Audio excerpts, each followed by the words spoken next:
Overall, the biggest finding, the children in the study were polarized, with what researchers called more extreme responses from the blue state kids than the red state kids. Donald Trump, he did bad things. He's like Hitler. He only wanted to be president so that he can just control everybody. Can I finish, Simone? Will you just shut up for a minute and let me finish? Pardon me, sir. You don't get to tell me to shut up on national television. We don't tell people to shut up on this show. And you have to ask yourself, what in the world were the parents thinking when they allowed this stuff to get filmed? The parents had to approve this. I don't know how they approved it, why they approved it, but I want you to watch this and ask yourself, are we doing right by these kids? What the hell is wrong with the parents that allowed this to happen? Check this out. This is on CNN. They went and talked to a bunch of kids. It says different views on a woman president or some nonsense like this. That's not what this is about, although they do get to that. This is just strange. Overall, the biggest finding, the children in the study were polarized, with what researchers called more extreme responses from the blue state kids than the red state kids. Donald Trump, he did bad things. He's like Hitler. He only wanted to be president so that he can just control everybody. Now, these kids' parents obviously watch CNN. Let's just be completely honest. We all understand that. They watch CNN, and maybe that's why they allowed their parents or their kids to be on this. I have no idea. But man, imagine watching television and watching your kid say that they think Donald Trump is Hitler and he only wanted to be president for bad reasons. You're failing as a parent. And these more extreme responses coming from blue state kids is not a surprise at all, but it flies directly in the face of everything the media would tell you is the case, is that, you know, kids are being brainwashed by their Republican parents.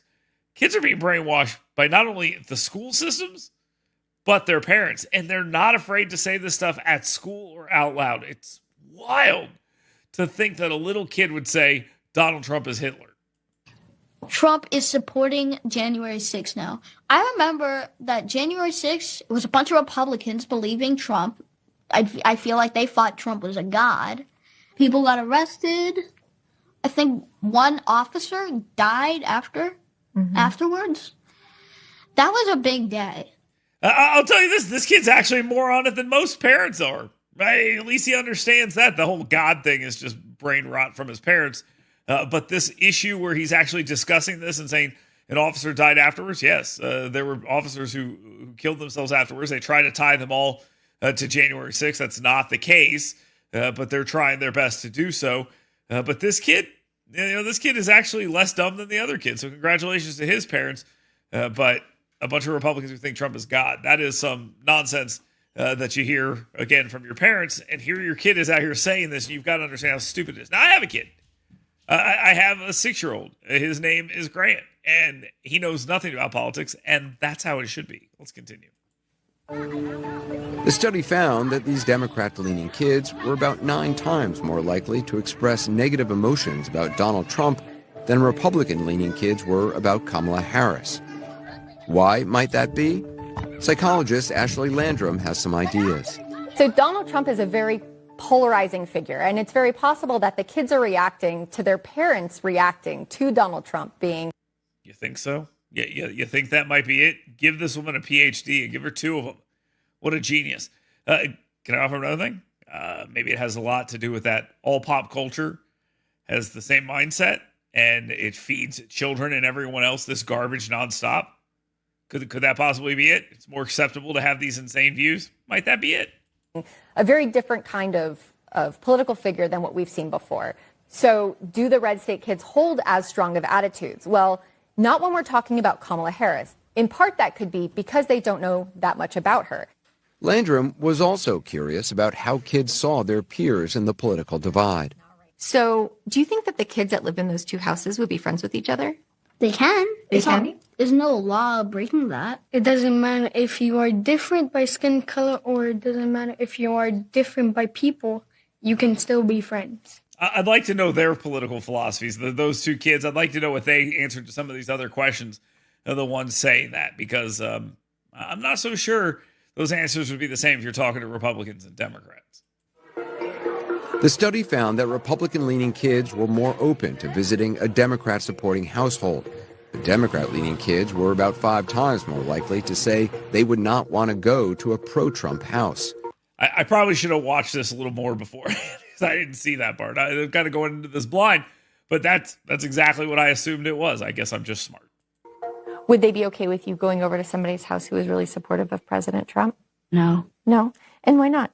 Because they know that he's not like black people, so they will not be happy to see me. Would your family let you go over to somebody's house who's really supportive of Donald Trump? No. No, they wouldn't? No. And why not? Because, like, my mom and dad don't like Donald Trump at all. Not a single bit. Would you be okay going over to somebody's house whose family really likes Kamala Harris? I think it'd be fine. It's just about the personality of the people. Would your family be okay if you went over to somebody's house who really liked Donald Trump? If I want to be real over here, so if I just went over there, I imagine be a good old argument or a fight. Maybe like a food fight or something. Okay. I'm going to be as nice as I possibly can here, but okay. But yeah, so they're not going to allow that. All right. I think that pretty much tracks exactly what it is. The Democrat-leaning kids are about 5 times more likely to say that their parents don't want them over there. That is so strange. I couldn't imagine. And again, I'm a talk show host. I do videos on Facebook and YouTube and all these other places. And I just couldn't imagine a world where I wouldn't let my kid go somewhere where there's someone I disagree with. I just don't know. And also, I'll just be nice. And again, I'm on TV and on the internet. But I don't know if I'd let that kid get on the TV or not if he was my kid. You like to I just don't think that's what I would do. Good Lord. That was hard to watch. I'll just be completely honest with you because these parents are really harming their children by behaving this way. Okay, I gotta tell you, this is very distressing, and it is unfortunate to be seen that kids are actually having to be put through this. I'm not a big fan of this. I think parents need to do a better job. 1, don't let your kids get on television and discuss this stuff. 2, don't give them as many opinions as these kids have. There's no reason for these kids to be as involved in politics as they appear to be this little, as they are this little. I have a kid. This is my job. And I would never let my kid go on television and do this. And I would never, if they started talking like this, I would have a serious problem with that as well. The most things that we talk about with politics with them is we make fun of them and laugh and joke around about it. I think he knows Joe Biden is old and Donald Trump's a little crazy. I mean, that's about all they know at this point. He probably couldn't tell you who Kamala Harris is. And he's probably more well-adjusted because of this.